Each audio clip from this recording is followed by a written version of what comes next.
Make up mind.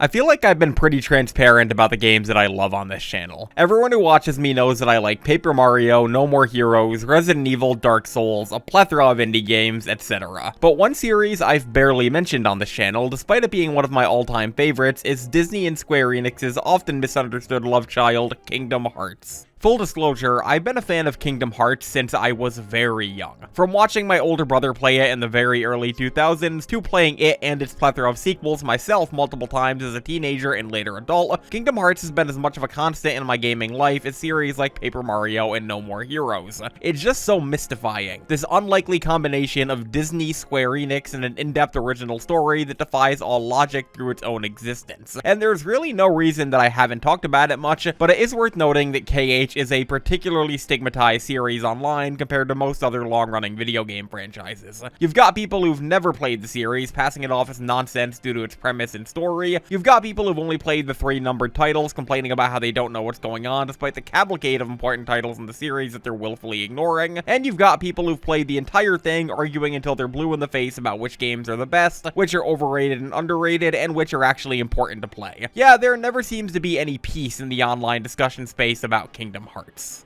Once again, I've been a fan of this series since I was very young. The first game released when I was 3 years old, and I have very distinct memories of consuming the series through my older brother growing up. And recently, I've been interested in taking a deep dive into the game that started it all myself. This is for 2 reasons. One is that my older sister is taking her first extended trip through the series as of late, and has been in constant communication with me about her progress. 2 is the YouTube channel Regular Pat. This dude's one of my favorite underrated YouTubers, a guy who just loves Kingdom Hearts and has built his brand on going to bat for the series in multiple ways. I have a huge amount of respect for people who are unabashedly passionate about their interests and the things that they love, and Pat's content has been a big inspiration to me in recent months. He's also a particular fan of Kingdom Hearts 1, the first game in the series, which especially resonates with me because it's also my favorite game in the series.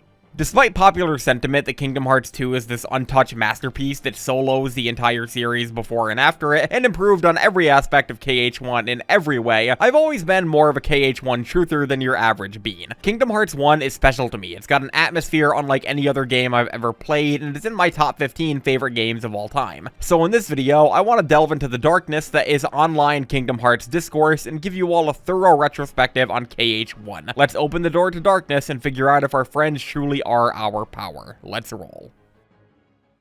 I don't understand.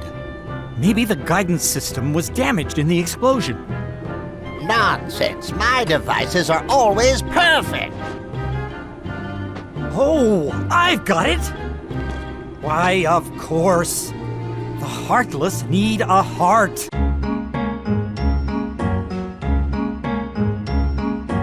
So, the most commonly echoed story about Kingdom Hearts' development is that it was a spur-of-the-moment elevator pitch between Square Enix and Disney representatives that created the series. That, without this chance elevator meeting, the series wouldn't exist. It was an in-the-moment fate exchange that birthed this long-running media giant. I don't mean to posture any assumed authority over this version of the story, there is a reason it's parroted so often, but I'm pretty confident that it's probably only half true. Kingdom Hearts' roots are a bit less mystical and fate-driven than that, at least as far as I can tell. In the 1990s, Square Enix and Disney shared office space in Japan. One day, Shinji Hashimoto and Hironobu Sakaguchi, Final Fantasy brand manager and producer respectively, were discussing Super Mario 64 and their mutual desire to create a game using the same freedom of movement that game championed. Their main sticking point was that, in order to rival Mario, they would need characters as big as Disney to really stick out in the market. Tetsuya Nomura, a character and creature designer for Final Fantasy, overheard this conversation and took it very seriously. He offered to lead this then totally conceptual project, to which the other two agreed. Later on, the fabled elevator meeting happened, with Hashimoto running into an unnamed Disney executive between floors and directly pitching the idea to him. This chance meeting apparently went very well, and by February of 2000, the game's development had begun in earnest. It's worth noting that at this time, Squaresoft was not doing well. Their soon-to-be partnership with Enix was on the rocks due to the failure of Final Fantasy Spirits Within and their film division, and ballooning costs of development and dwindling returns put them in a kind of rocky financial position. They needed a hit. Despite how funny and mystical the thought of a chance meeting in an elevator spawning this massive gaming series is, I think it's fair to assume that the series probably would have existed either way. The seeds were already being planted between Hashimoto, Sakaguchi, and Nomura's heads before this, and if Disney and Square truly did share office space, then they probably would have been able to pitch the idea eventually either way. This meeting likely just expedited the process.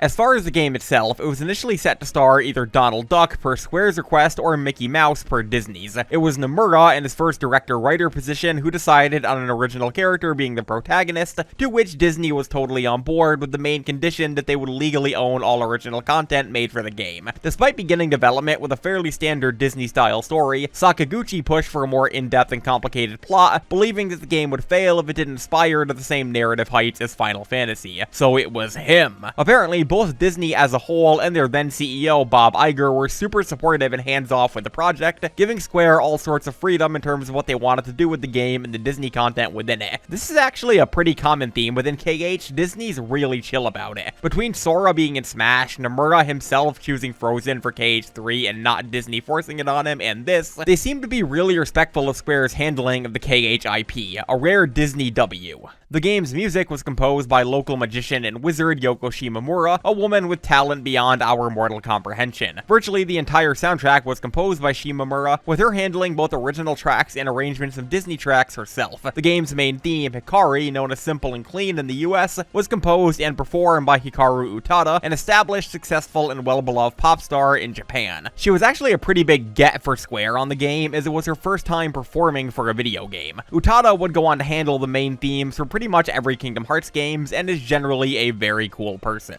A wealth of content from both the Disney and Square side of things were left on the cutting room floor for KH1. These included, among other things, a world based on Toy Story, which later appeared in KH3, a playable Disney castle, which appears in cutscenes in KH1 and is fully playable in 2, a summon based on Bahamut from Final Fantasy, which has never appeared in the series, and even a boss fight against Tifa Lockhart from Final Fantasy VII, who later appeared in KH2. All things considered, though, Kingdom Hearts' development appears to have gone surprisingly smoothly, with both companies involved being equal parts supportive and invested in the game's success. This investment would pay off, as upon Kingdom Hearts' release in 2002, it was met with both financial and critical acclaim. It sold well over 6 million copies across its entire life on PS2 alone, reaching the coveted 1 million units greatest hits mark within just a few months of its US release, and was particularly successful during the 2002 holiday season. It sold equally well in Japan and Europe, with the game certifying itself as a success for both Square and Disney.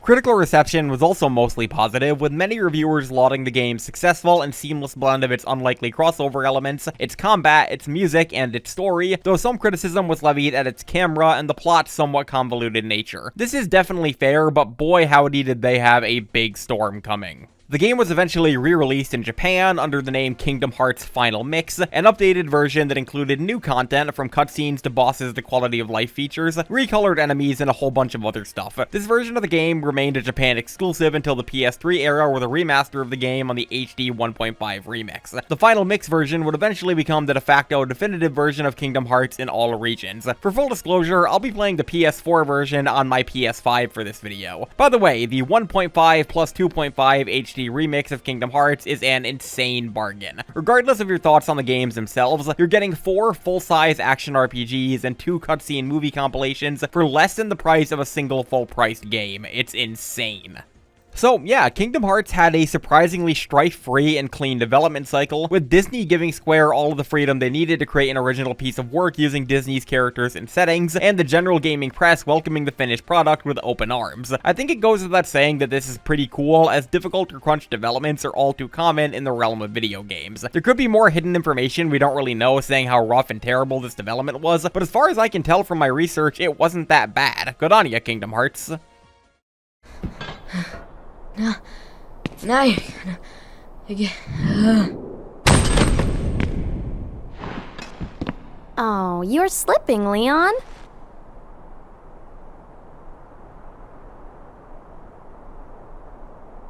I went easy on him. Looks like things are worse than we thought. A lot worse.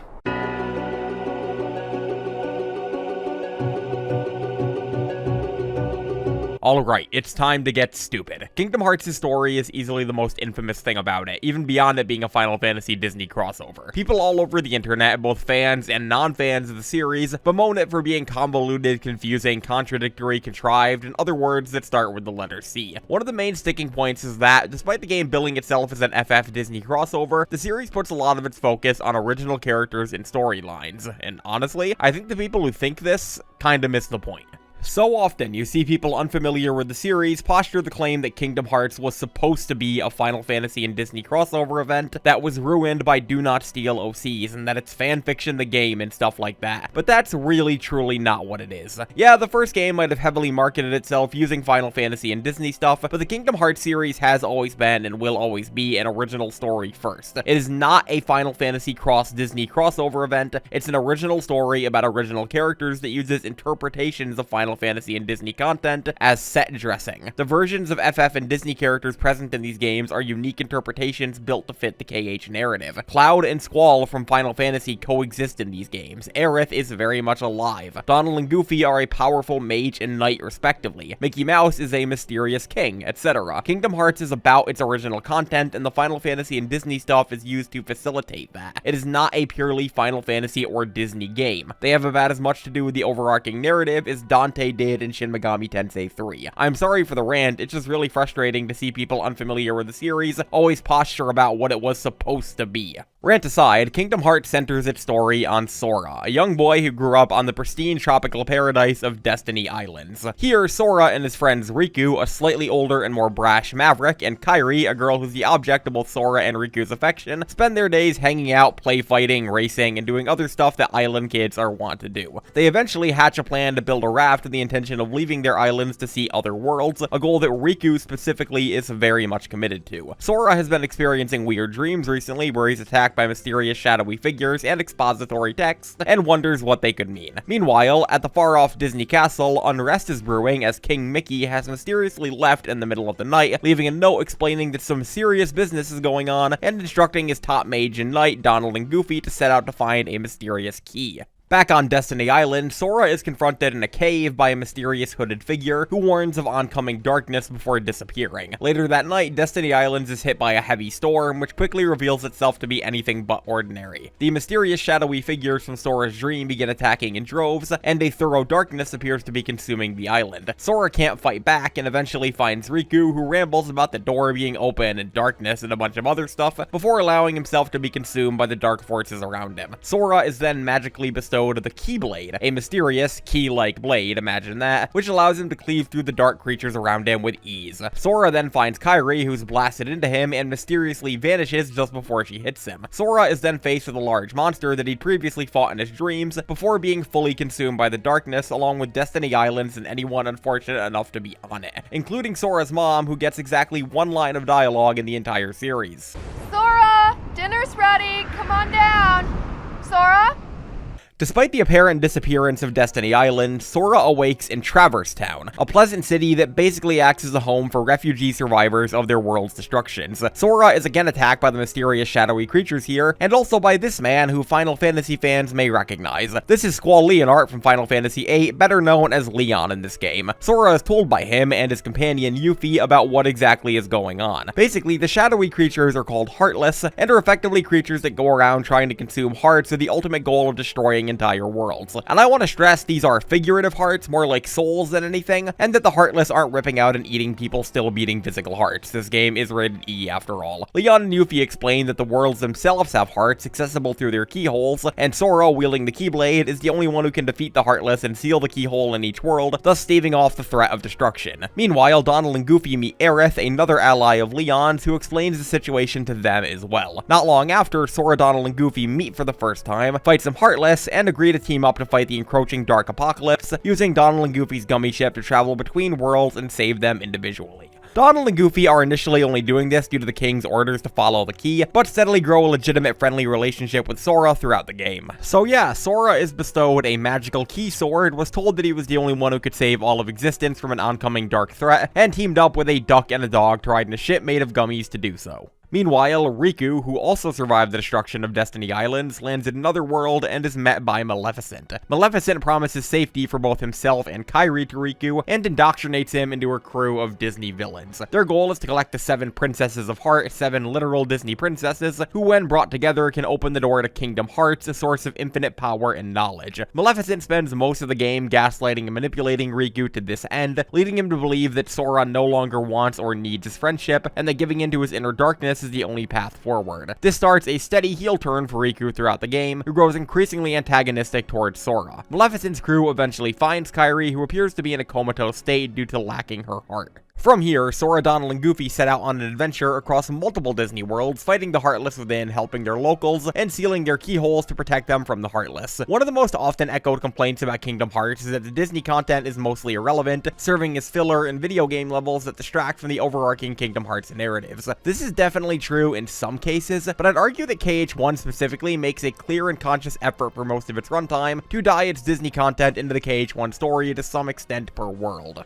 For some examples, in Wonderland, Alice is kidnapped by Maleficent's evil crew midway through the level. In Agrabah, Genie mentions being familiar with keyholes and keyblades, and Sora also meets Maleficent for the first time here. In Atlantica, King Triton also demonstrates knowledge of keyblades and their powers. Neverland and Monstro are pretty much Kingdom Hearts worlds in Disney settings, as both fully set aside their movies' plots to act as backdrops for the ongoing feud between Sora and Riku. It's clear that KH1 is making at least some attempt to make most worlds thematically relevant or offer some insight into the KH original content, which later games in the series definitely do not do. Even less plot-invested worlds like Deep Jungle, Halloween Town, and Olympus Coliseum have some insights into either the characters or the rules of the KH universe at large to offer. It's good stuff all around, and there's no world in KH1 I'd argue is completely pointless. After a several-hour tour through several Disney worlds, Sora and crew arrive at Hollow Bastion, Maleficent's base of operations. As soon as they get there, they're confronted by Riku, who reveals that he was the intended recipient for the Keyblade, and that Sora was pretty much a contingency plan. From here, Riku steals the Keyblade from Sora, causing Donald and Goofy to reluctantly change allegiances and follow him due to the king's orders to follow the key. If it's any consolation, they obviously feel very bad about it. Sora is left friendless, Keybladeless, and alone. Luckily, the Beast from Beauty and the Beast is also here, searching for Belle, and him and Sora team up to fight through Hollow Bastion and reach Riku. Quick aside, the Beast is a badass. It's never articulated how specifically he got from his own world to Hollow Bastion following his world's destruction, and the only implication the game presents is that he was literally so committed to finding Belle and so pissed about her disappearance that he swam through space to find her. In Hollow Bastion, after getting bodied by Riku, he immediately teams up with Sora and gets on his side so that they can both take him down together. It's very cool. Once Sora and Beast reach Riku, Sora delivers an impassioned speech stating that the strength of his heart comes from his friends and his connections to others, which is ultimately the series' whole MO and thesis statement.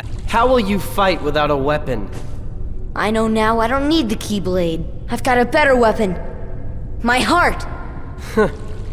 Your heart? What good will that weak little thing do for you? Although my heart may be weak, it's not alone. It's grown with each new experience, and it's found a home with all the friends I've made. I've become part of their heart just as they've become a part of mine. And if they think of me now and then, if they don't forget me, then our hearts will be one. I don't need a weapon. My friends are my power.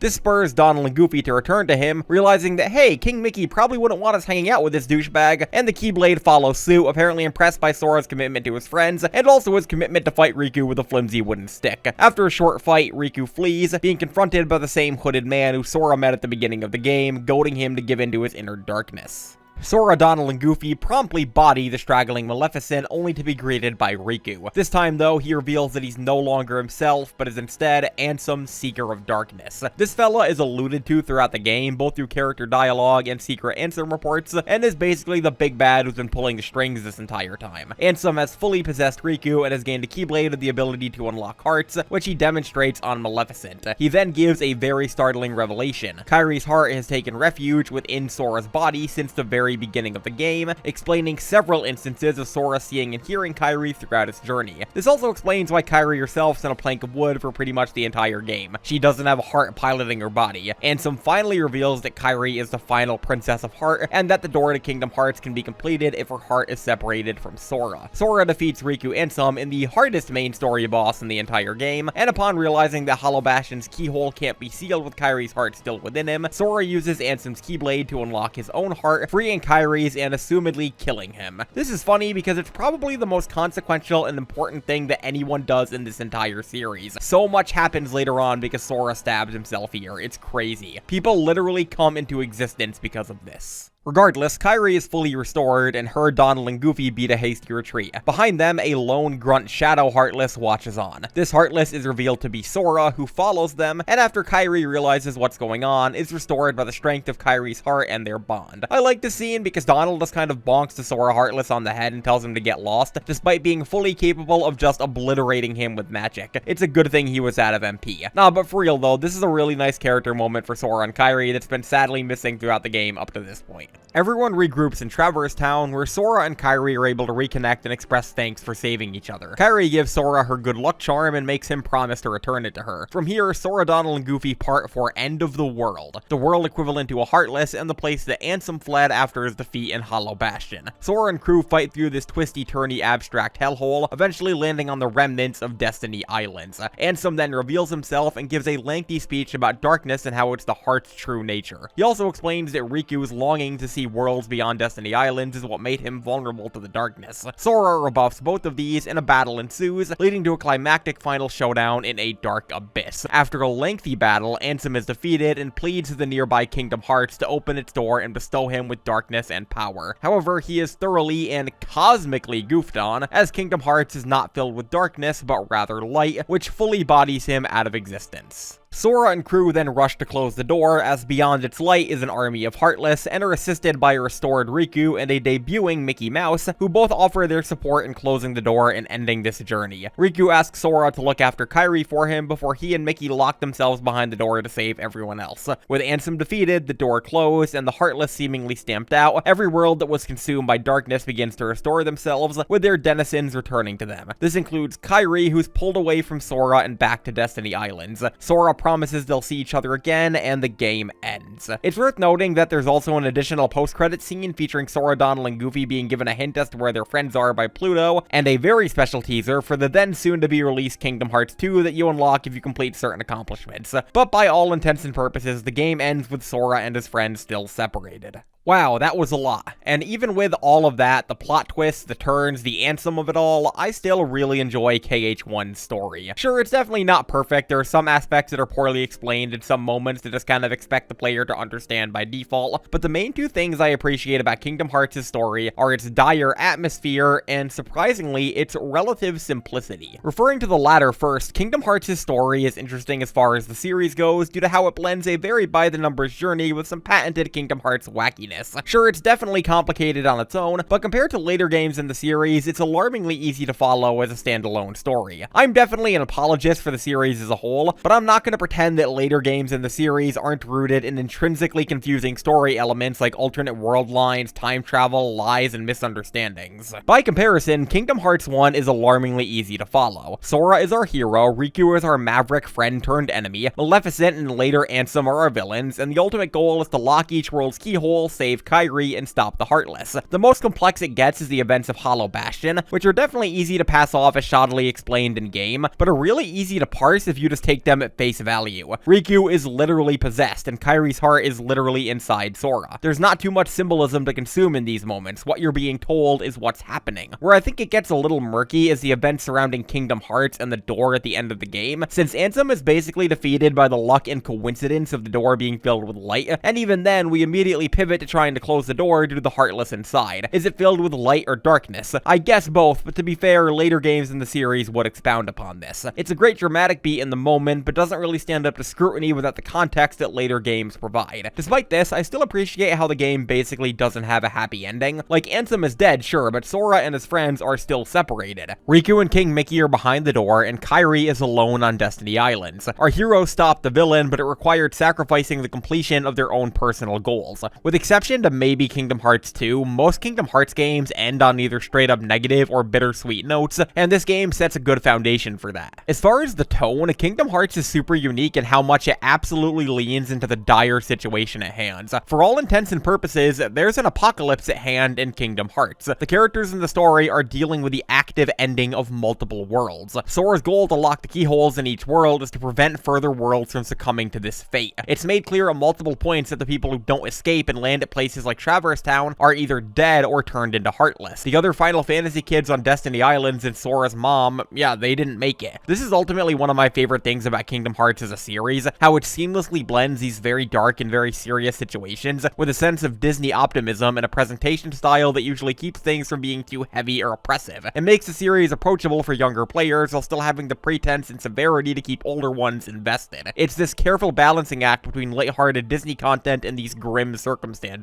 Stuff like this is key to Kingdom Hearts' identity. In addition, one of my favorite things about Kingdom Hearts is the general air of mystery and intrigue that it has. It gives you just enough information to parse what's going on, but leaves enough up to interpretation and speculation to let your imagination fill in some blanks. The whole game has this atmosphere of murky dread and mystery. It lets you draw your own conclusions and leave just enough up in the air to keep you intrigued without spelling things out. The player learns about the universe around them at the same rate that Sora does. When I think of Kingdom Hearts 1, my mind immediately pivots to the sense of nondescript, abstract foreboding that goes along with it. It's very cool. I know that some people take issue with the large amount of symbolic code words that Kingdom Hearts uses throughout its text, with stuff like hearts, darkness, light, the door, and stuff like that being used ad nauseum throughout its script. And while I definitely agree that it can muddle things in places, I don't think there's anything wrong with the series regularly using its own lexicon of terminology and concepts in its own story. It's not asking you to read a lore bible to understand this game specifically. Well, maybe the Ansem reports, but you know what I mean. If you can wrap your head around a few basic concepts identified by a few basic terms, you should be able to understand what's going on in this game for the most part. Also, people get really up in arms about Kingdom Hearts withholding information from the player and not explaining everything in plain wording, but like, that's the point. It's meant to have a mysterious and foreboding atmosphere. Not everything needs to be explicitly laid out in the moment. You wouldn't want to watch a mystery thriller movie and have them just tell you what everything means minute one. I feel like, due to its reputation, Kingdom Hearts is kind of unfairly stigmatized in this regard. People make no conscious effort to actually recognize or parse what's happening because, oh, it's Kingdom Hearts, it's silly, and then immediately blame the game when they don't know what's happening. I think that when you actually expend the mental energy to understand what's happening in games, Kingdom Hearts has some genuinely pretty compelling characters and moments. Regular Pat said in one of his videos that Kingdom Hearts will regularly defy expectations of what the first-time player might think it is, and I'm definitely here to co-sign on that. When you hear about a 3D action-adventure game starring an original character, Donald Duck, and Goofy through multiple Disney worlds, your first thought will probably be something like this.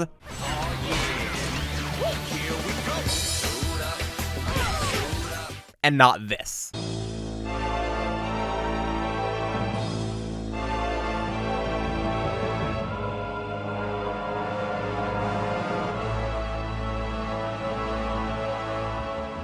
Kingdom Hearts is deeply comfortable in its own skin, and at multiple points throughout its story, very serious and dire things happen in earnest sincerity. The game doesn't stop to acknowledge the absurdity of these things happening while Donald Duck is in frame. It's this intrinsically engaging balancing act of these very serious and dire story circumstances and these very silly, nonsensical visuals that the game offers no concessions on alleviating the ridiculousness of. That's really cool. I love it when a game is just earnestly itself and doesn't feel the need to bathe in 10 layers of irony. I kind of want to talk about the Disney stuff in earnest now because we've been glossing over it for most of this video, and it's literally most of the game. As far as the stories of the individual Disney worlds go, Kingdom Hearts is effectively a modified sample platter of 2002 Disney's greatest hits. I say modified because despite what people may tell you, Kingdom Hearts 1 specifically is very rarely recapping the events of each Disney film verbatim. Rather, they're using Disney characters and settings as ways to further explore their own original concepts and characters through unique situational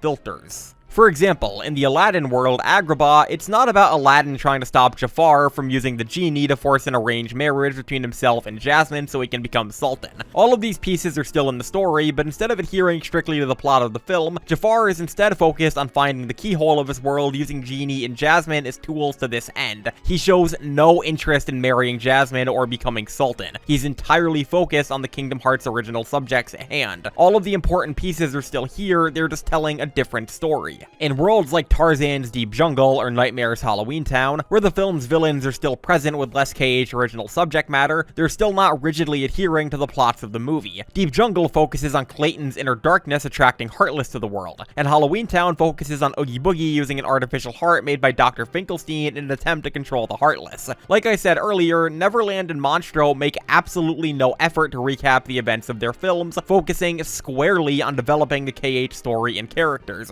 Captain Hook literally says the name of a Kingdom Hearts original world. Run off where? Tell me, where did he go? To the ruins of Hollow Bastion. Where Maleficent resides.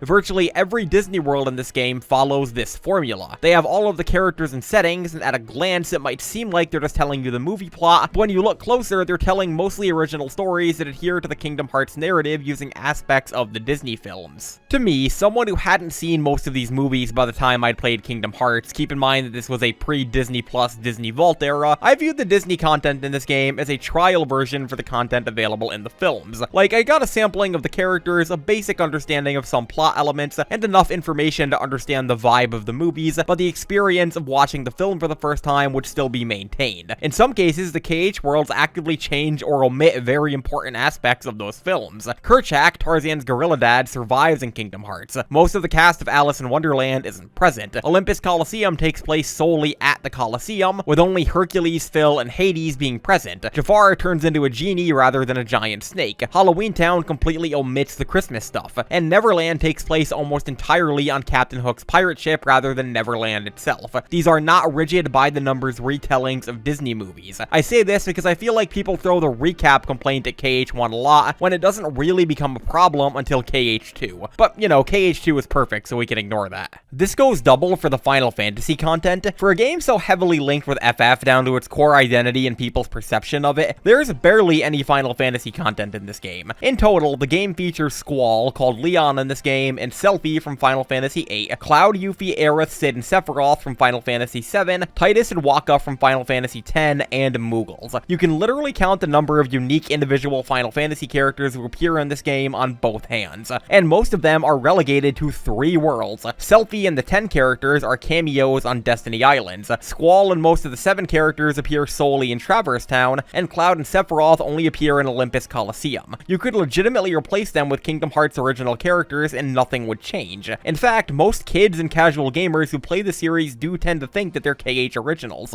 My sister, who's playing through the series for the first time as I'm writing this, has to keep asking me who's from Final Fantasy and who's from Kingdom Hearts. In addition, these are not the same characters as their Final Fantasy counterparts. They might have similar personalities or lore, like Cloud still very much hates Sephiroth, but for the most part, these are original interpretations of these characters. Squall and Yuffie are from different games, yet are presented as a duo in Kingdom Hearts. Aerith is alive, and Cloud just has no interest in that. Wakka isn't saying racial slurs. Don't go near anymore, okay? They're trouble. These are not the Final Fantasy characters people know. They're Kingdom Hearts versions of them. I'd say Kingdom Hearts' ties to Final Fantasy have more to do with its lexicon and spells rather than its characters. There are a ton of phrases, concepts, names, and words from the Final Fantasy series that are used here. It's still totally readable for a non-FF fan, but they're really fun references if you are one. For what it's worth though, the Final Fantasy stuff here is really fun. Cloud is being gaslit by Hades, Cid and Merlin from the Sword and the Stone are buddies, Sephiroth is Lance Bass, it's all good stuff. As far as the other characters go, I like Kingdom Hearts' cast as a whole. Sora is a super fun protagonist since it's made clear at every opportunity that, despite all the magic and abilities and stuff, he's just kind of a dumb kid who's found himself stumbling into a very serious situation. One of the primary goals of the series is to articulate that Sora isn't a chosen one, he's just a normal kid that you could find anywhere. He was literally the second choice for the Keyblade and only got it because Riku fell into darkness. The way he's characterized really accentuates this. He gets excited about things, he gets frustrated at things, he gets understandably fatigued and confused. He really does feel like a doofy kid who's in over his head. On top of that, he has an optimism and friendliness about him that makes it understandable why people would so easily connect with him. His friends are his power. Whenever I see people overanalyze Kingdom Hearts and pass Sora off as a generic anime protagonist, it kind of gets my goat, because he really does have more to him than people think. He's not super complex, but he's not a blank slate anime McJRPG either. He's a doofy, friendly, illiterate, scrungly island boy, and I like that.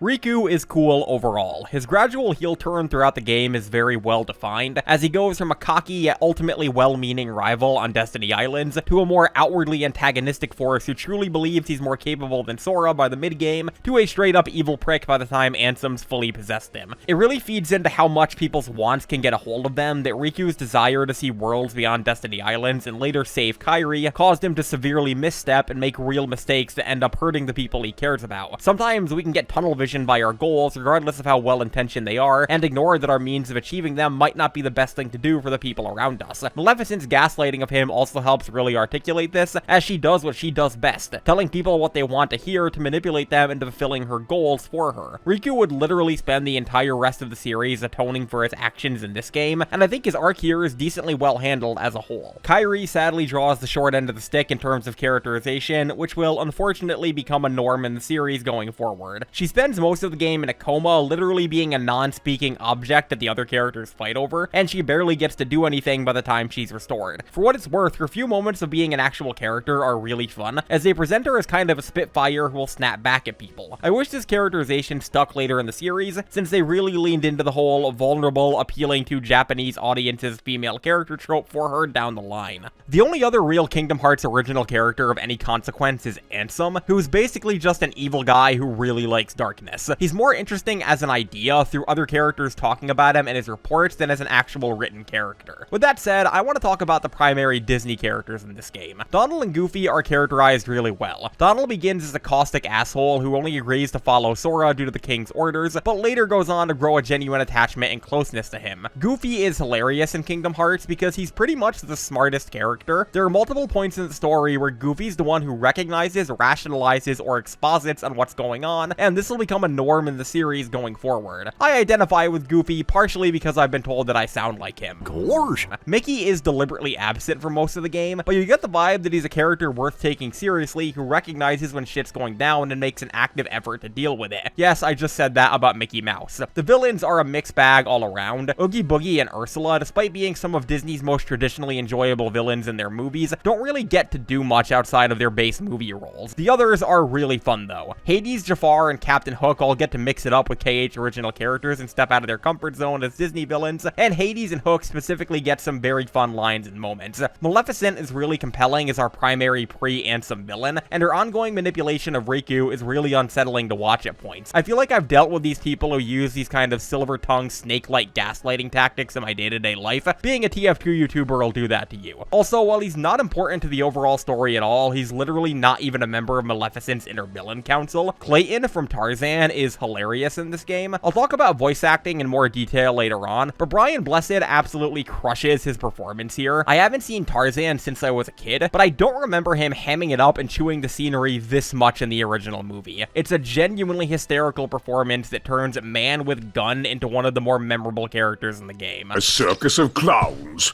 Not much use for hunting gorillas. Then take us there. Take us to the gorillas. Gorillas. After all, the jungle is a dangerous place. You don't understand. I was only trying to. A snake slithered by. You see, I saved that poor gorilla's life. What am I doing with these imbeciles? Blasted gorillas! I'll hunt down every last one of them! I'll track them down somehow. I'll stake my life on it. Also, yeah, that. Oh, Belle!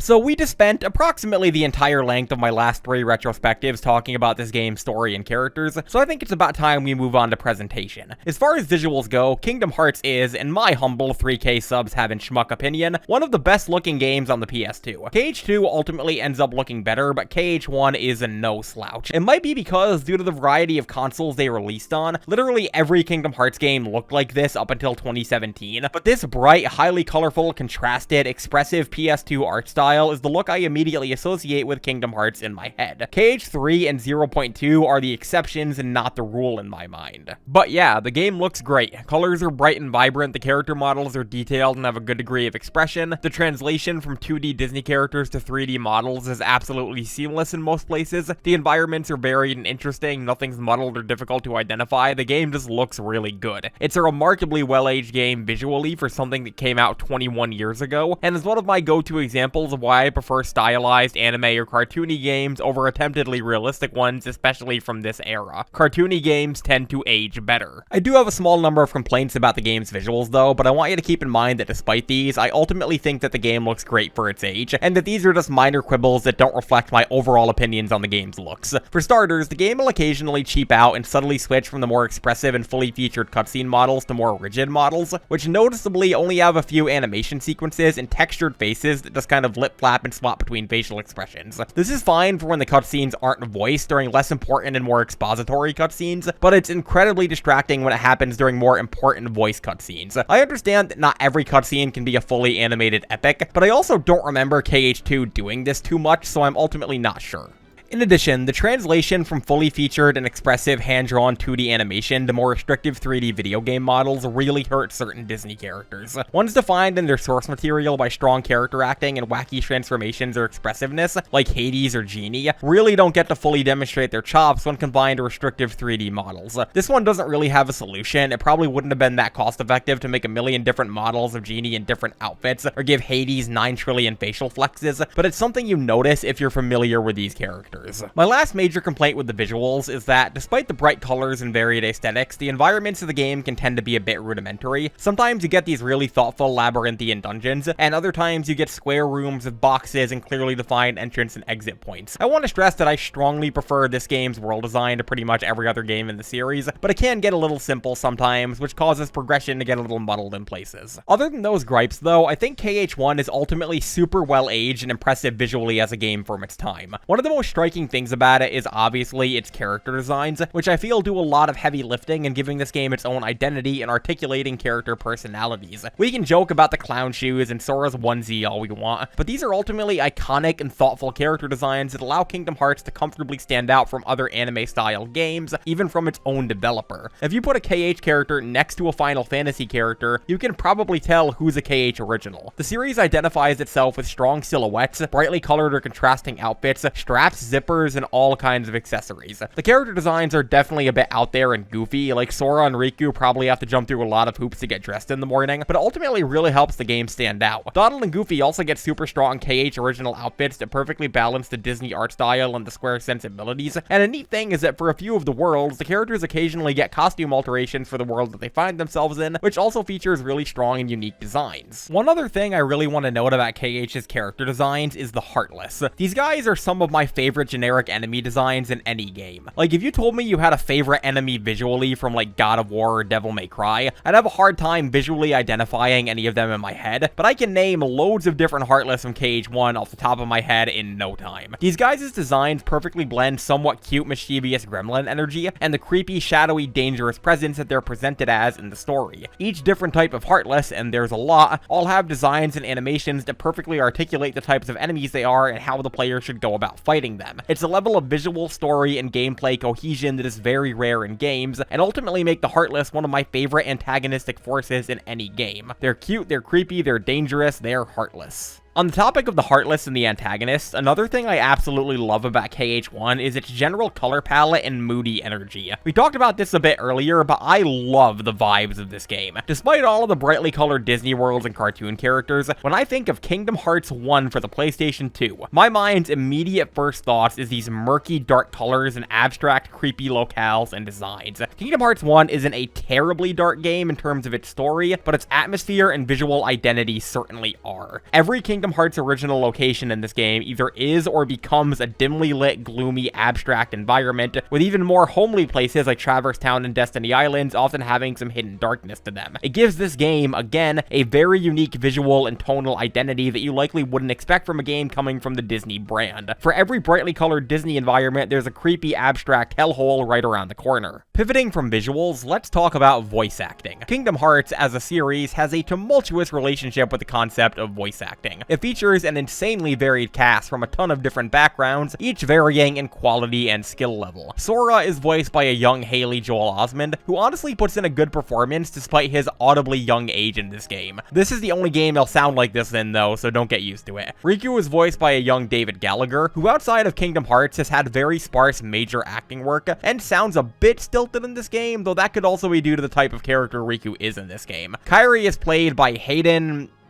Panettiere? I'm not sure. Who also sounds very young and somewhat stilted in this game. Ansem, on the other hand, is played in this game and this game alone by the one and only Billy Zane, whose deep baritone performance absolutely carries what's otherwise a pretty by-the-numbers villain in my opinion. I'd say the major characters sound fine overall, if a bit stilted in places, but the less important Final Fantasy characters really tend to lag behind. Yuffie is fine, but Aerith, Leon, and even Cloud sound really phoned in and bored, especially for what would be a lot of these characters' first voice speaking appearances. And for whatever reason, Sephiroth is played by Lance Bass of NSYNC. I want to note that KH1 came out in 2002, which was still relatively early in the era of video game voice acting, so I don't think stuff like this is a huge issue all things considered. That's just the Square Enix characters though, but where the voice acting in this game really shines is the Disney characters. A lot of them actually retain their voice actors from the original Disney films, such as Jodie Benson as Ariel, Pat Carroll as Ursula, James Woods as Hades, Tony Goldwyn as Tarzan, Brian Blessed as Clayton, Chris Sarandon as Jack Skellington, Ken Page as Oogie Boogie, and even Catherine Beaumont as Alice, who was in her 60s when she showed up to reprise her role in this game. A lot of authentic Disney VAs showed up to reprise their roles in this game, and I think that's really cool. For characters who didn't retain their original actors, they're generally filled in for by either TV or spin-off actors or sound-alikes. For example, Dan Castellaneta voiced Genie rather than Robin Williams, doing his patented Genie Simpson voice, and Robert Costanzo voices Phil rather than Danny DeVito. For the most part though, almost every character in this game is voiced by the original Disney voice artists, which definitely gives KH1 a feeling of authenticity that not many other games can say they have. Now that we've talked about visuals and voice acting, it's time to discuss the undisputed best thing about Kingdom Hearts. It's music. Kingdom Hearts has one of my favorite soundtracks ever composed for a video game. Yoko Shimomura is a wizard. I'm not great at identifying what instruments I'm hearing in music, I just know what sounds good to my ears, and Kingdom Hearts' music most definitely does that. It's such a distinct, immediately identifiable sound. Yoko Shimomura's done work for other games, including a few Mario RPGs, and there's a reason people can always immediately recognize her style. She's incredibly talented, and possesses such a unique musical sound and style that nobody can precisely replicate. It's this seamless mix of whimsical and oppressive, mystical and dire. She can go from arranging new versions of Under the Sea and This Is Halloween to these driving, thumping, booming original boss tracks in a moment's notice. KH covers such a wide variety of styles and sounds, from the gloomy mysticism of Dive to the Heart, to the tranquil hominess of Traverse Town, to the plethora of stellar Disney arrangements, to the eerie mysticism of Hollow Bastion, to the driving intensity of the boss tracks like Shrouding Dark Cloud and Squirming Evil. I have a very difficult time conclusively deciding on a handful of favorite tracks from this game because the entire soundtrack across the board is stellar. During the period between me owning the PS2 and PS4 versions of this game, I truly remember putting the entire OST on and just zoning out to it as I revisited the game through music. It's so good. I also want to give a special mention to Simple and Clean, the lyrical opening theme by Utada. I can't play it because that would literally kill my YouTube channel, but both the original and remix versions are so good. Utada has such a lovely voice, and the musical accompaniment is second to none. Excellent work across the board. On the subject of the opening, I want to pay it special attention due to just how core it is to people's perception of this game. A lot of casual onlookers view this intro as total drug-fueled nonsense, and love to point and laugh at how wacky it is. But honestly, it's really easy to follow if you're familiar with the game's story, as the entire intro is basically foreshadowing the events of the game. The water represents darkness, Riku is swept up into it, and Sora is narrowly saved from it by Kairi. The second Sora falling from the sky represents the split that Sora undergoes when he stabs himself with the Keyblade, etc. It seems totally nonsensical when you first play the game, but with a bit of thought, you can easily comprehend what it's alluding to and what it's foreshadowing after you've beaten it once. Can't really explain how the lyrics to Simple and Clean tie in, though. Who are you? Oh, hey, hold on there, Fuzzboy. Wait, let me guess. You want to enter the games, right? Well then, hey, get a load of this. A pass? It's all yours. Good luck, kid. I'm pulling for you, little shorty.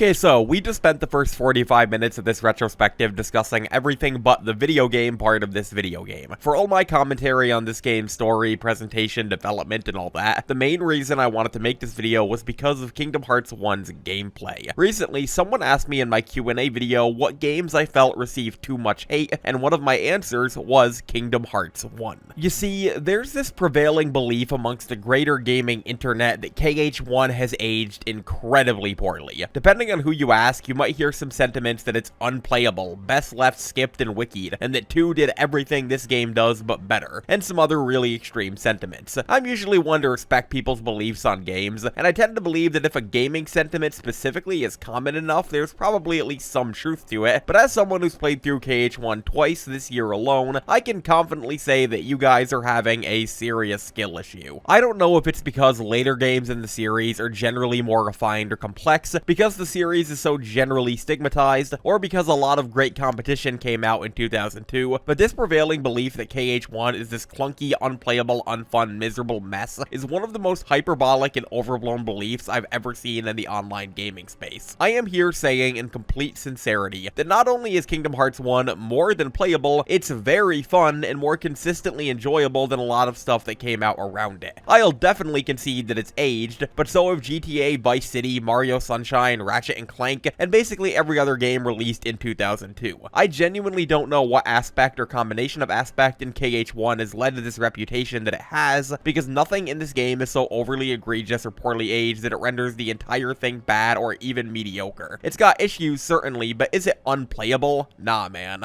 At a base, Kingdom Hearts is a 3D hack-and-slash action RPG with light platforming elements. Throughout the game, the player will navigate different worlds, fight Heartless with a variety of Disney characters at their side, level up to unlock new abilities and skills, and steadily unlock new keyblades, equipment, and spells at specific story points. The game uses a real-time action RPG combat system, with the player attacking, jumping, dodging, casting spells, and using items in real time as their opponents do the same. In between combat sections, the player will be exploring the worlds around them, doing light platforming, collecting treasures, and navigating the lanes between in their dummy ship. One of the most common complaints I hear about KH1 is that its combat is clunky or unintuitive. I'm definitely not going to argue that it's as smooth or refined as KH2 or 3, but the notion that it's totally miserable or painful is overblown to me. Sora starts out with a simple 1-2-3 combo that changes in animation and speed depending on whether or not the player is in the air. Throughout the game, you'll unlock new abilities that can be equipped using AP to give Sora new skills and attacks. Each ability costs a certain amount of AP, so you have to balance what ones you have equipped and the maximum AP you have available at the time. These abilities range from a faster combo starter to an AoE stun as your combo finisher to incredibly powerful special attacks like Strike Rate and Ars Arcanum. Despite the notion that KH1 is samey or repetitive throughout its run, I genuinely feel as though there's a nice sense of progression as you unlock new skills. Sora maintains the basic framework of his moveset, but steadily becomes stronger and more capable as he unlocks new skills to augment it. By comparison, KH2 basically becomes an absolute slugfest where enemies aren't capable of keeping up with you, and your abilities and damage will quickly outpace them by the end of the game. This might sound silly, but I appreciate how KH1 Sora doesn't get extremely overpowered or acrobatic. It leads to individual fights feeling more significantly challenging and memorable. The skills that do end up overpowered, like Strike Raid, which allows Sora to toss his Keyblade from a distance while maintaining iframes, are balanced out by costing a significant amount of the player's MP.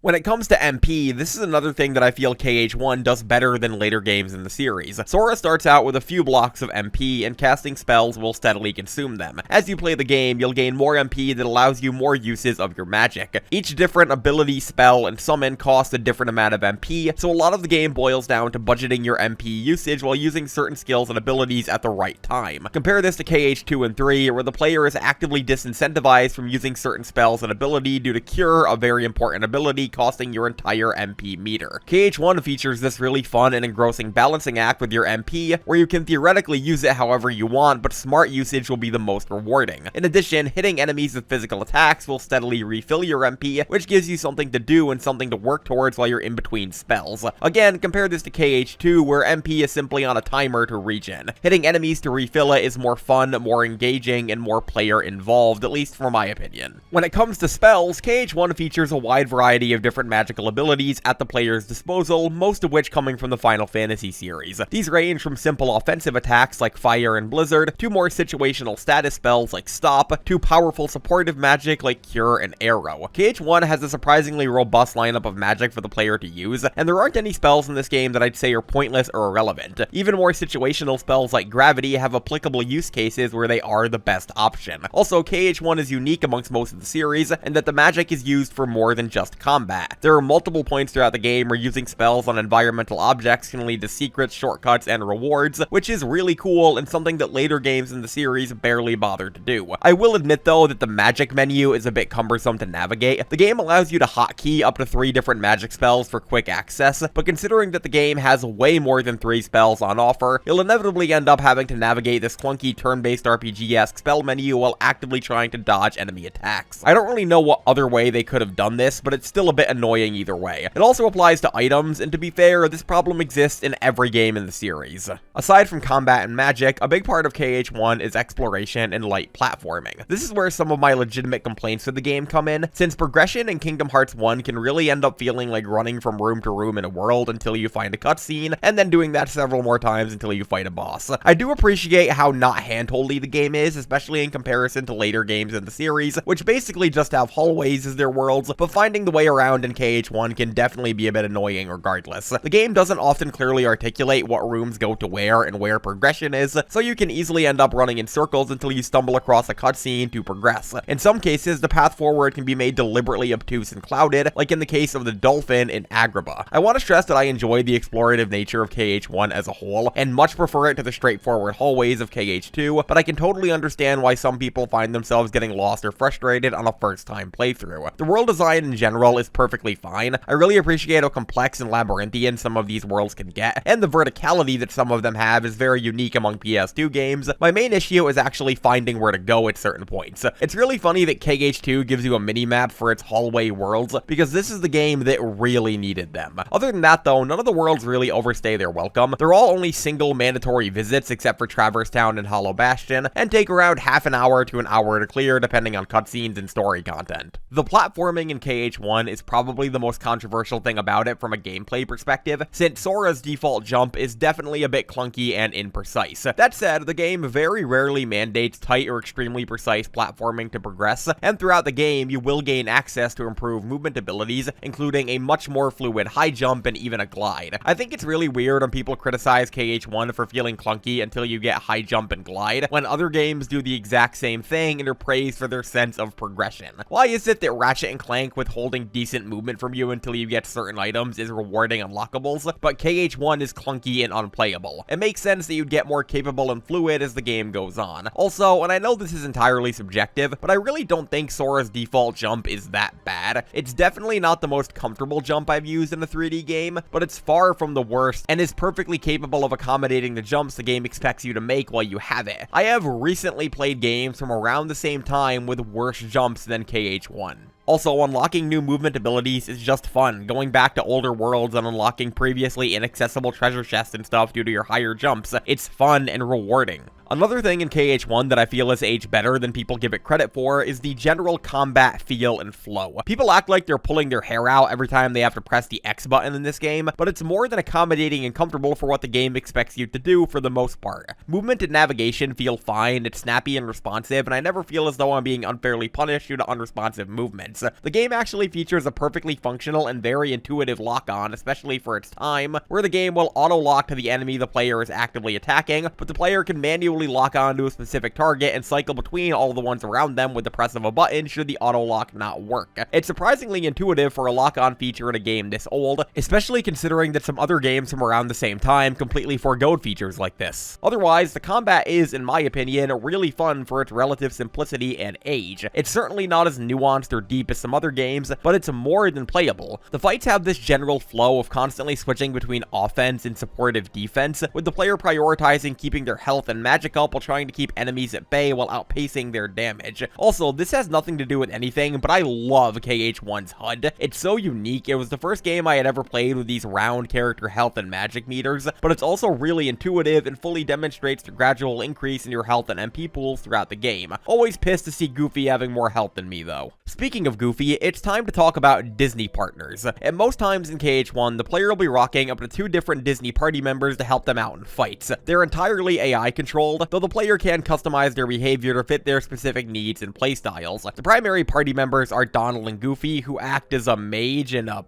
tank, I guess, respectively. When it comes to offense, they're pretty good at cleaning up and distracting off-screen shit mobs, and you can really see that in any case where both of them die and leave everything aggroed on you. Defensively is a bit different, is one of the most commonly echoed memes and jokes about KH1 is how terrible and useless of a healer Donald is. And you know what? People who say that suffer from a huge case of negativity bias and lacking situational awareness. I don't know, guys, in the Proud Mode playthrough I did for this video, which by the way is the highest difficulty available to the player in KH1, Donald came in clutch more times than I could count. The only times I couldn't count on him were in cases where he was either out of MP or dead, and neither of those are his fault. I counted 1 time in my entire playthrough where I died because Donald failed to heal me. Otherwise, I could consistently count on him so long as he was alive and had the MP to spare on casting Cure. Maybe if you guys looked at your party members' HUDs, which are at all times on the same screen as yours, you'd realize that Donald isn't healing you every time you walk into an invisible sword because he's either out of MP or not alive. I said I liked Goofy earlier, but I'll add Donald to that list as well. You guys really need to unfuck how you view the duck.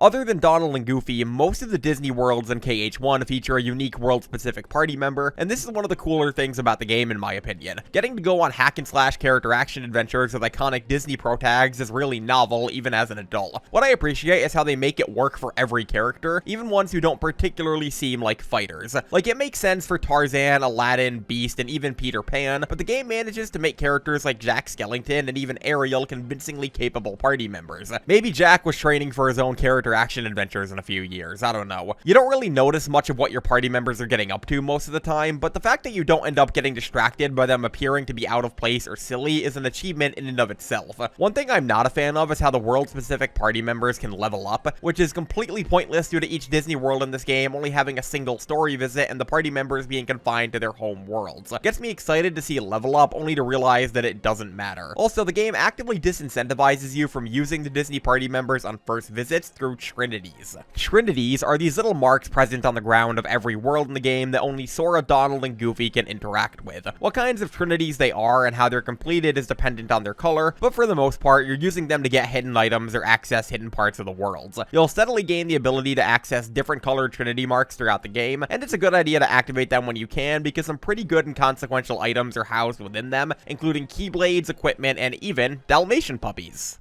Due to the ongoing destruction of multiple Disney worlds, the 99 puppies of Pongo and Perdita from the 101 Dalmatians have been cast across multiple worlds, and for some reason locked in treasure chests. Throughout the game, the player can find 3 puppies at a time hidden in each chest, with there potentially being puppies in every chest between Disney Castle and End of the World. It's a really good idea to go after all the puppies, even if you do use a guide for them, not only because they're puppies and you're a monster if you don't save them, but also because Pongo and Perdita give the player some very useful and important items for saving them, including a max level arrow spell, which is pretty much essential for some optional late game fights. Aside from Dalmatians, another main item to go after in this game is the different Keyblades. Sora starts out with the base model Kingdom Key, but throughout the game can unlock loads of alternate different variations with different stats. They all have different strengths, magical capabilities, effects on your HP, MP, and reach, and other modifiers. They also all have differing designs that match the sources you get them from very well, be they Disney worlds or important NPCs, and that's really cool. They're both fun collectibles and serve a purpose, which is neat because I'm used to collecting stuff with no practical purpose. One Keyblade, though, is a cut above the rest and requires an insane amount of time, grinding, and dedication to earn. Ultima Weapon. This Final Fantasy staple Keyblade can only be earned through completing the Synthesis side quest, which, full disclosure, I did not do for this video. This item crafting side quest asks the player to grind rare and important synthesis materials from a wide variety of enemies, both common and incredibly rare, to craft into equipment and eventually Ultima Weapon. It takes an insane amount of time and dedication, with most enemies boasting the unique combination of dropping synthesis materials at a very scarce rate, and often being incredibly rare themselves. I want to stress that the game is perfectly beatable in complete comfort without Ultima Weapon or the synthesis equipment, but if you want to extend your playtime and really get your money out of this already 20+ hour game, you can go for it. I just didn't have the time, I really had to finish this video. I always respect a game for giving the player options to extend their playtime though. The synthesis quest isn't the only thing players can do to extend their playtime as well, as KH1 features a stacked lineup of super bosses. There's the Phantom, Ansem, a ghostly Heartless that can straight up kill your party members. Kurt Zisa, an Agrabah Heartless named after a contest winner.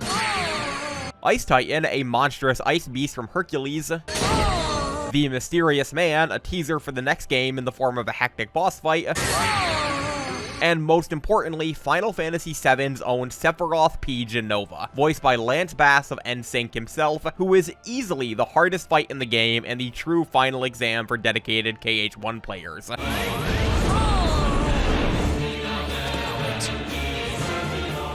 Beating these bosses requires a clean mix of skill, resourcefulness, a very high level, and most importantly, good gear, including Ultima Weapon, so these bosses will often be the last thing that players do in their KH1 pilgrimages. Again, I didn't beat them for this video, but they're an extra challenge for players looking to up their playtime and really earn those KH bragging rights. That's not to say that the normal bosses aren't difficult or fun though, because honestly, despite KH1's extensive normal enemy fights and exploration, I've always mentally internalized it as a very boss fight based game. From the numerous Heartless menaces to the lineup of stellar Disney bosses to the climactic final gauntlet against Ansem, KH1 bosses deliver equally on challenge and fun factor in a way that I really appreciate. With proper planning and smart play, they can be an absolute cakewalk, but take them lightly and they can quickly become intense roadblocks. I love it when bosses in games traditionally seen as for kids provide meaningful challenges, and KH1's bosses do that in spades. A few bosses are actually pretty notorious roadblocks amongst the community, including Clayton, Pot Centipede, Giant Ursula, Dragon Maleficent, and especially Riku Ansem, who took the most lives off of me in this playthrough out of any boss in the game.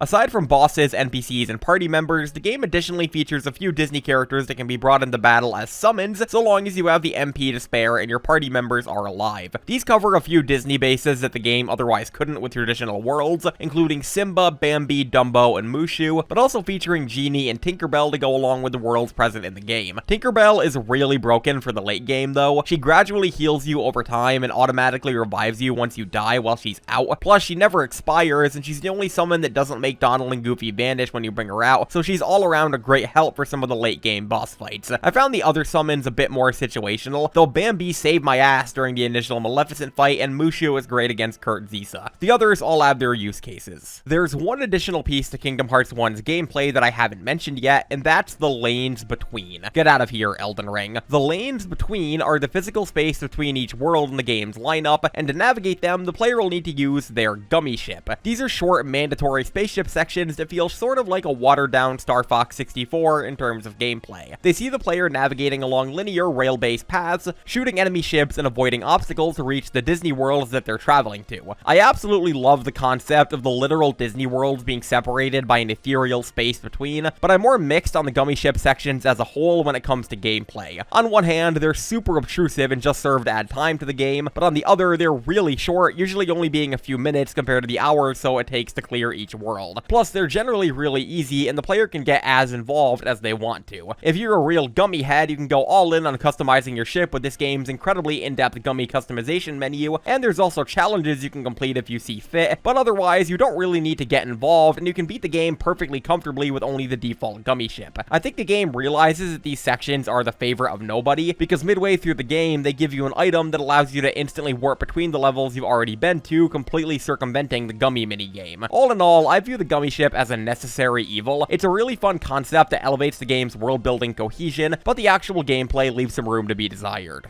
So yeah, all things considered, I still enjoy KH1's gameplay 21 years later. I want to stress that it could just be nostalgia and the fact that I've been playing this game on and off for my whole life. I'll literally never be able to have the perspective of someone playing this game for the first time as an adult, but I genuinely believe that it holds up decently well. It's certainly aged, it isn't as refined as 2, but there's some stuff that I truly feel it does the best amongst any game in the series, even today. Its MP system, its sense of atmosphere, its consistently high bar for boss fights and world design, and yeah, let's do the Opal Classic and go through each world individually and use that as a vehicle to discuss some more specific moments in the game. Okay, so you're coming with us, right? We've got this awesome rocket. Wait till you see it. No, he can't come. What?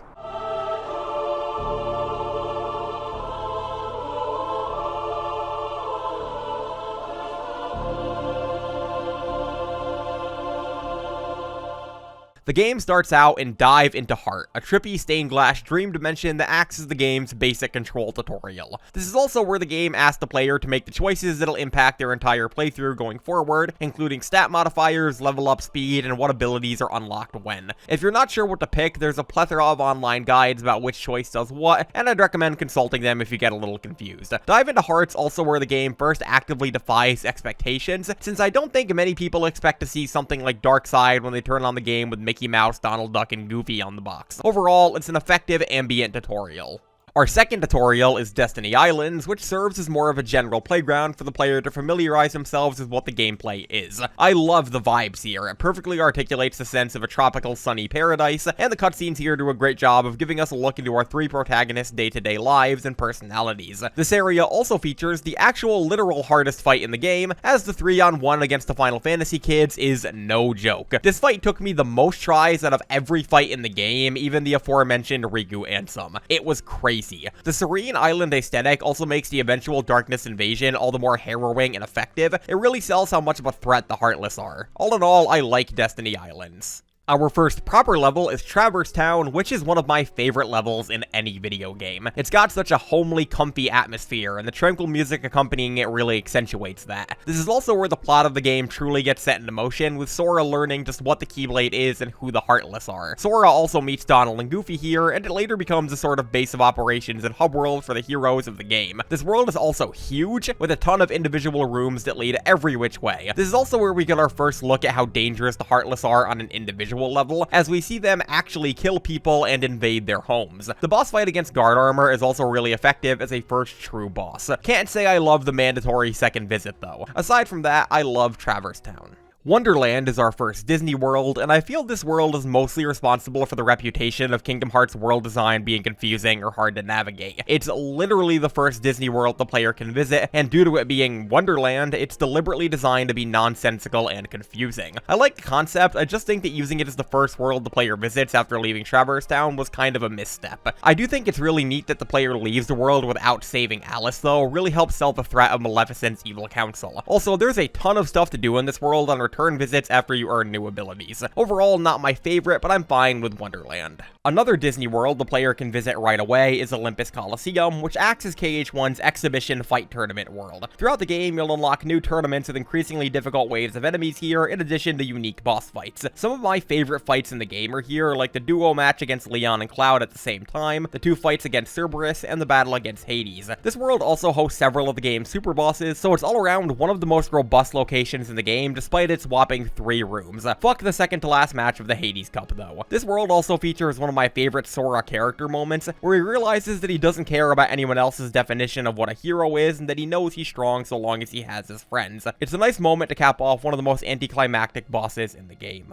Deep Jungle is our next Disney world, which has been systematically wiped from the KH timeline due to Edgar Rice Burroughs' estate. Not gonna say that that's a bad thing though. Regardless, Deep Jungle is a fine enough world, even if progression in it is really poorly laid out. You're basically running back and forth between the same few areas for most of the level, and it can be difficult to figure out which rooms go where on a first playthrough. Clayton absolutely carries this world though, and the boss fight against him in the stealth sneak is one of the first legitimate challenges in the game. This world also features a really nice piece of foreshadowing for the Hollow Bastion arc later in the game. All in all, not my favorite, but not the worst world either. After a lengthy return trip to Traverse Town, we can move on to Agrabah, which is my chalk pick for the most middling, inoffensive world in the game. I have no strong feelings about it one way or another. The world is perfectly comfortable to navigate, the boss fights are fine save for Genie Jafar, and the KH plot integration is well handled. It's all around a perfectly inoffensive and comfortable early mid-game world that acts as a good start to Act 2 of the game. Following Agrabah, the player moves on to Monstro, which is absolute hell on a first playthrough, but becomes much more comfortable on subsequent ones. It sees the player navigating the inside of the whale from Pinocchio, and much like Wonderland, it's deliberately labyrinthian and maze-like. Luckily though, there are some easy ways to tell where to go. The correct path always features a green glow on the door, and the Heartless known as Green Requiems always spawn near the correct paths. Not knowing any of this, the world can be absolute misery to navigate, but with that knowledge, it's much more breezy. This world also makes no effort to adhere to the plot of Pinocchio, instead of focusing on the KH content and the ongoing struggle between Rigu and Sora. That's neat. Overall, I understand if some people hate Monstro, but I'm more than fine with it. After Monstro, the player can either take on Halloween Town or Atlantica. Halloween Town being my preferred of the two, and is probably probably one of my favorite Disney worlds in the game. I have a theory that all of the goth kids who grew up obsessed with Nightmare Before Christmas played KH1 rather than watching the movie, because the game makes no effort to cover the Christmas half of this movie in any way. It's all Halloween all the time. For what it's worth though, it's a really fun world. The aesthetics are really cool. I love the costumes for Sora, Donald, and Goofy, and the grimy filter applied to the Heartless, and the world itself is among the more linear in the game, so it's a breeze to navigate. I also love the boss fight against Oogie Boogie. It's definitely one of the more unique fights in the game, and there's a great love letter to the film as a whole. I'm less in love with the Oogie's Manor fight, but to be fair, just doing the base Oogie Boogie fight in this world would be kind of anticlimactic. Overall, Halloween Town is among my favorite worlds in the game, and easily my favorite Disney world. Sadly, after Halloween Town is Atlantica, which is my chalk pick for the worst traditional Disney world in the game. Traditional being the operative term because Sora doesn't have legs in this world. Atlantica uses a full 8-way 3D plane of movement, with the player being able to swim up, down, and all around, and it's not very good. The game also restricts Sora's abilities in this world, with most of the player's offensive attacks being unavailable, which ultimately makes the combat in this world feel really repetitive and boring. Atlantica combat is what people think KH1's combat is when they shit on KH1 combat. Also, navigating this world is really cumbersome, both due to the samey blue walls and environments around the player, and due to the asinine dolphin section, which is just begging the player to look up a walkthrough. If you need any more reasons why Atlantica sucks, just remember that this world was the literal last thing the Super Best Friends played on their channel before they disbanded. An unforgivable crime. Also, Giant Ursula is one of the hardest bosses in the main story. Overall, I'm not a huge fan of Atlantica. Our other somewhat non-traditional Disney world is the 100-acre wood, which can technically be accessed pretty early in the game, but can't be finished until finding all of the torn pages, which are hidden up until Halloween Town and Atlantica. Contextualized in-game as a magic book in Traverse Town, 100-acre wood is a combat-free world that sees Sora playing mini-games with the denizens of the Winnie the Pooh series. There's something to the story of this world at first, with Pooh trying to understand in his own simple and innocent way why his home and his friends are disappearing before the torn pages are returned. It's really sad, kind of in the way that seeing a young kid trying to rationalize adult issues is. Luckily, Sora can return all of Pooh's friends, so all is good. As far as the gameplay goes, 100-acre woods is probably the weakest world of the entire game, due to the emphasis on short mini-games rather than combat, but there's some pretty important and consequential rewards on offer for clearing it, so I'd recommend doing it. Our final Disney world is Neverland, which is a misnomer in two ways. One is that the entire world takes place on Captain Hook's pirate ship in one room in London, and two is that this is barely a Disney world. Like Monstro, this world is much more concerned with furthering the Kingdom Hearts plot rather than telling the Peter Pan story, down to Sora finally seeing Kairi face to face here for the first time since the beginning of the game. The boss fights here are especially fun, with Captain Hook and Anti-Sora both being among my favorites in the game. Sadly, the design of this world itself is really confusing to navigate, and it can be hard to tell what rooms lead where. All in all though, I'm perfectly fine with Neverland. I think it stands as the fine gatekeeper between the Disney side of things and the endgame side of things in KH1.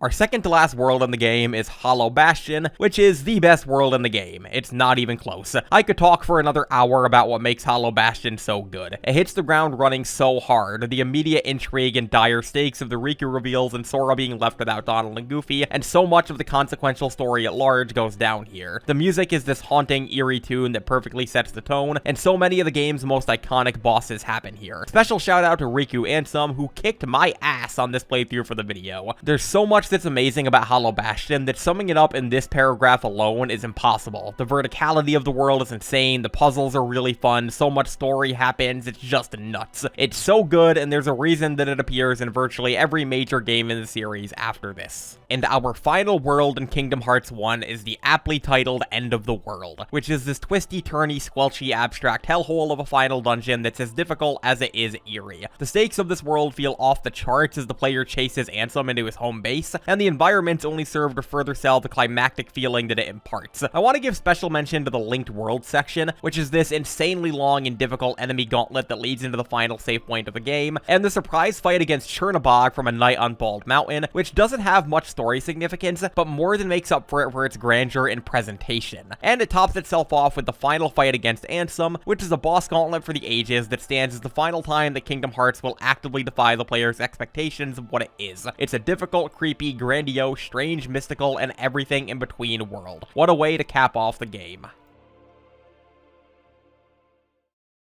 So, Kingdom Hearts 1. I love this game, like unabashedly. I understand that it's aged, that it's insane on a base conceptual level, and that some people won't be able to take it seriously at all, and that some might consider it cringe or any combination of ableist slurs, but I've always appreciated KH1's vibe in complete earnest. It's got this stellar combination of being comfortable in its own shoes and fully understanding its own identity, making no concessions for people who can't keep up with its specific brand of craziness, but also being willing to tell this dire, complex, layered story with a truly eerie and moody atmosphere. The thing I respect most about KH1 is how thoroughly committed it is to being itself. It's not concerned with checking any contractual Disney boxes or following up on a previously established story. It's a laser-focused game with a very specific vision that it's striving for. Like I said about Ansem, it's a grandiose, strange, mystical, sometimes genuinely creepy or nondescript game, yet it also features all of these funny Disney mascots and colorful worlds. It's constantly playing this insane game of tug-of-war between the atmospheric and dreamlike Kingdom Hearts stuff and the happy-go-lucky Disney stuff. It's a vibe unlike any other game, even in this series, and one that I absolutely respect. And yeah, while the gameplay isn't perfect, it's certainly more simple and clunky than later games in the series, I still think it's both perfectly playable and worth playing. Whenever I see people review this series and say that KH1 is best left skipped and wikied up on, it legitimately bums me out, because in doing that, you'd be depriving yourself of some really interesting moments, fun boss fights, and legitimate intrigue that you can only get through playing it firsthand. Kingdom Hearts is not unplayable, it's not bad, it's not mediocre, and it's not best skipped or left in the past. It's Kingdom Hearts. It's a wacky fever dream of a game that might just manage to pry some real emotions or even fun out of you. Give it a try and tell your dealer that Opal sent you. The door is open, and it's called Kingdom Hearts. Hey, thanks for watching. If you managed to make it through this entire video despite my voice and line reads and stuff, thank you. You are insane, and I appreciate it. If you enjoyed, why not check out some of my other videos? I have some other retrospectives on some other games that thankfully aren't as long as this one. But regardless, hope you enjoyed, hope you have a fantastic day before, during, and after watching, and I'll catch you all later. Thanks, and cheers.